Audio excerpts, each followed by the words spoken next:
You can see in this video by the from the Israeli military, the crowds of people around these trucks. But what appears to have happened is that the Israeli military opened fire on some of these people who were surrounding these trucks. Now, eyewitnesses on the scene have told us that Israeli tanks as well as drones opened fire on this crowd, and that following that, there was a chaotic scene. In yet another appalling war crime that will, of course, receive cover by the United States government, Israeli forces fired on a crowd of Palestinian civilians who were crowding a humanitarian aid truck, desperately seeking food in northern Gaza.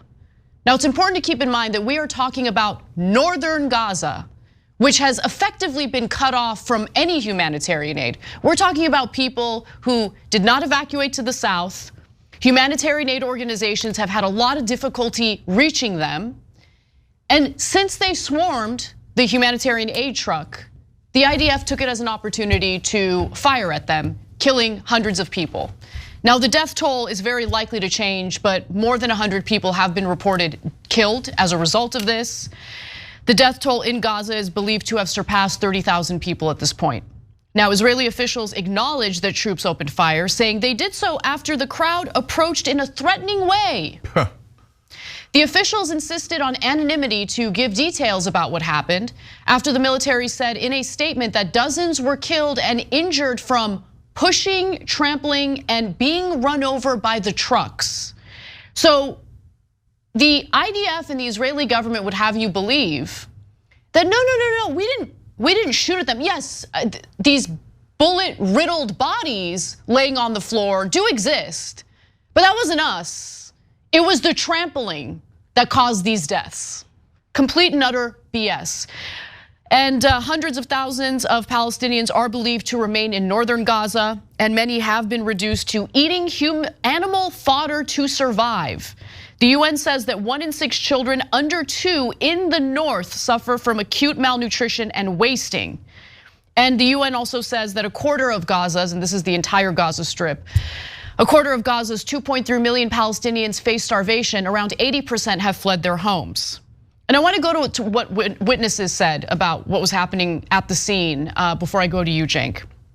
So Kamel Abu Nahel, who was being treated for a gunshot wound at Shifa Hospital, said that he and others went to the distribution point in the middle of the night because they heard that there would be food. They've been eating bird food. They've been eating animal fodder. They're desperate for food. So they show up and he says, "We've been eating animal feed for 2 months, so you can imagine how hungry they are." He said Israeli troops opened fire on the crowd as people pulled boxes of flour and canned goods off the trucks, causing them to scatter, with some hiding under cars. After the shooting stopped, people went back to the trucks and the soldiers opened fire again. He was shot in the leg and fell over, and then a truck ran over his leg as it sped off, he said. Ala Abu Daye, a witness of that violence, said that Israeli troops opened fire and also that a tank fired a shell. Those attempting to deliver humanitarian aid tried to get away from the shooting and the danger that was being caused as a result of the IDF firing at them.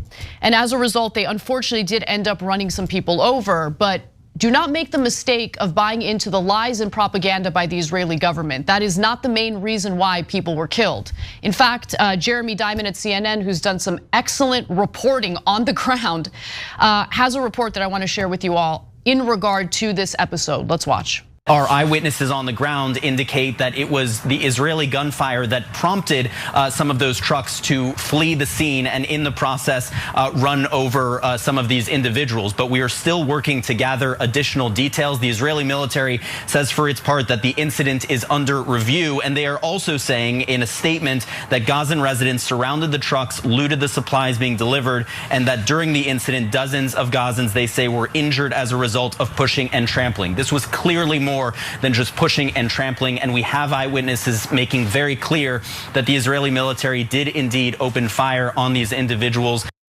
So desperate people seeking flour, anything, any sustenance, considering the fact that they have been left to starve to death. And as they're swarming the humanitarian aid convoy, the trucks, they get fired at by the IDF. So who are the animals? Yeah. Who are the animals, Cenk? Who are the animals? Yeah. Because I'm getting real sick of people on social media referring to Palestinian civilians as animals. Because every story that we've covered, everything that we've investigated and looked into, does not really show Palestinians behaving as animals. It shows the IDF behaving as animals. People who feel real good about themselves, shooting their weapons at desperate people as they swarm a humanitarian aid truck. Anyway, sorry, go ahead. So latest numbers are 112 dead, 760 injured. 576,000 Palestinians are now starving. And this is what starving looks like. Now, the Israelis say, or it's confirmed by international news outlets like CNN, that the Israelis fired from the tanks and from drones. And they said they were worried about their troops. Where? Where were the troops? Inside the tanks? They weren't in the drones. So the guys that were inside tanks were slightly concerned, I guess, about this is the best case scenario for Israel that I'm laying out, about their safety within the tank. So they murdered 112 people at least. And when you started firing into the crowd, what did you think was going to happen? Other than the slaughter from your bullets, that hungry, desperate crowd, of course, was going to panic when you started spraying the place with bullets, and the trucks were going to panic. And you knew that that would also create a stampede.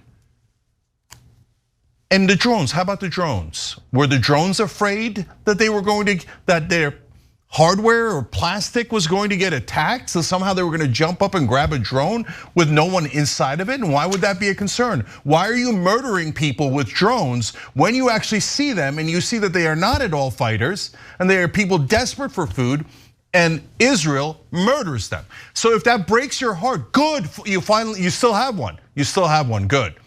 If you say it breaks your heart to hear me say it, as opposed to the fact that Israel is actually doing it and actually murdering those people, then there's something wrong with you.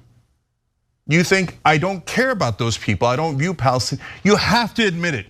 If you don't think that it's that big a deal and that Israel is right, especially in this instance, if you think Israel's right and you trust your beloved terrorist IDF, and you look at them murdering those people in cold blood as they're starving them, as they're keeping them in a ghetto and a camp, and you look at that and go, no, the problem is people reporting that fact.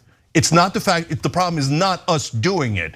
Our beloved democracy ally Israel. Is this what a democracy looks like? Is this what an ally looks like? Is this what decency or morality looks like? This is now one of the sickest governments in the whole world.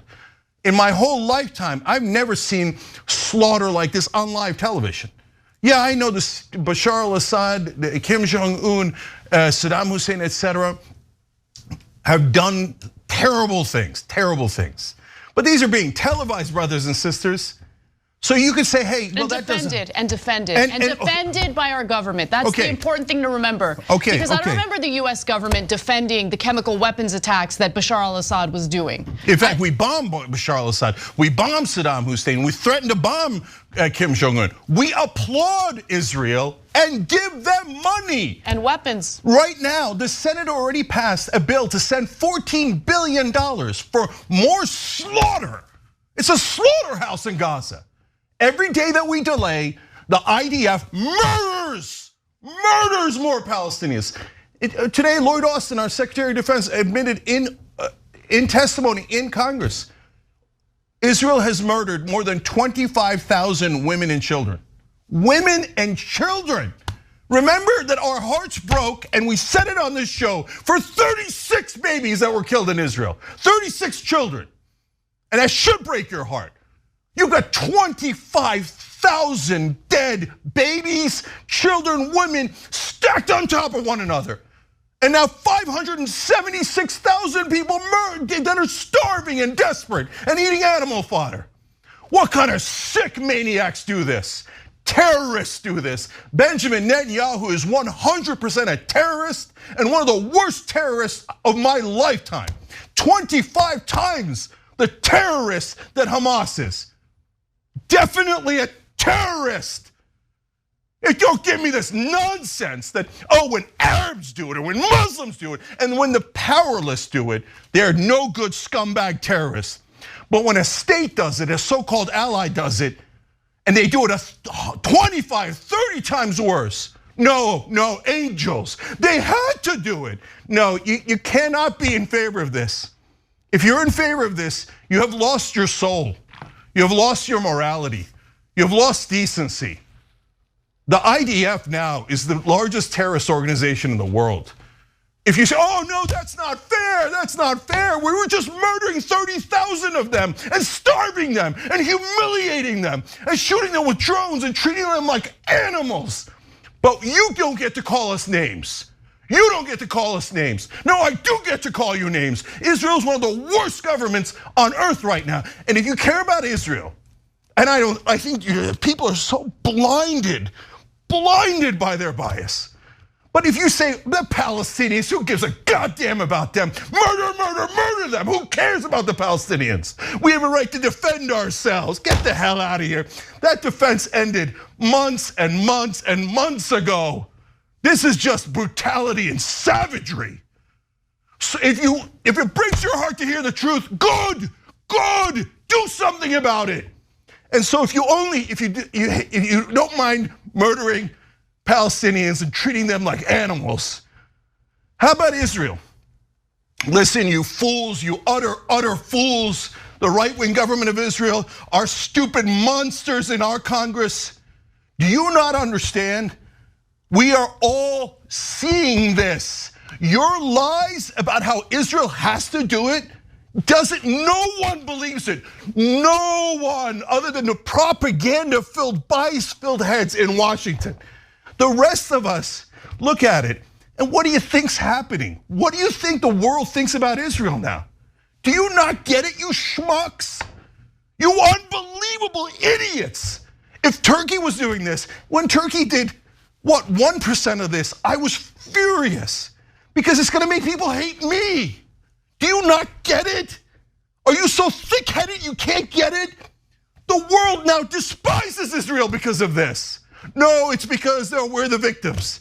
Who looks at that tape and says the Palestinians are not the victims, the Israelis murdering them are the victims? You would have to be a lunatic to believe that. So the people in power in our government, that's the people we can affect. Those politicians, they're the worst people on earth. They approved that $14 billion to murder more of these poor innocent people. They are the most immoral people I have ever seen in my lifetime. They don't speak for me. I'm not for the monsters in Washington. I'm 100% against those monsters, yes, including that despicable, awful human being, Joe Biden. Joe Biden looks at that and goes, send them more money, send them more bombs, kill them. That's what Joe Biden says. Same goddamn thing Donald Trump says. Our leaders are monsters. And you think, you idiots, you think you're helping Israel? You're getting the whole world to despise Israel. You morons, you've done so much damage to Palestinians and to Israelis. But keep murdering and see if you can murder your way out of this. Outrageous. If your heart doesn't break, you don't have one.